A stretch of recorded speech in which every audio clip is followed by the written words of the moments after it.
Mie en pyytänyt sinua siivoamaan, mie en pyytänyt sinua tiskaamaan, en kollahmaan lunta. Mie tahoin, että sie kävisit ostamassa meille digiboksin. Sulla oli koko päivä aikaa. Sie hommaat sen digiboksi aamuun mennessä. Tai tämä oli tässä. Mie muutan Tiinan tykön Tampereelle tasa 9 reikä. Ei tarvitse jankuttaa. 9 reikä! Ja kuka ajaa? Se on 200 kilsaa suuntaansa. Jäikö sulle rahaa? Tehdään matkalla. Ai tehdään matkalla? Mie semmoista hunteerasin, jos me tulisi ostamaan digiboksi. Onko sulla HD-telekkari? Mie tarvii semmoisen timeshifti. Tuossa on tunnin timeshifti, 2 viritintä, helvetin hyvä kuili. Vai me käytettyä. Oli kyllä semmoista lööperiä, että eikä me puhalluteta koko kööri. Ei haittaa vaikka Tuli pikku vorsemajör. Ylläri.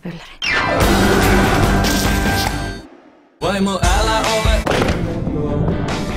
Meillä melkein kaikki laitteet on. Tarvittisiko kyytiä? Pääsis halolle. Vaikka kaikki eivät niistä piittaa. Kerä kynttilät pois, emme tarvitse nyt romantiikkaa. Otoiko sen boksin? Siinä oli pari muuttujia. On meillä stereo, televisio, mikroaalto, uuni ja videonaapuri. Opakasti. Minä on aivan kovana, kun minä vaan ajattelinkin sinua. Kokeile vaikka. Tämmönen häslinki yhdestä digiboksista.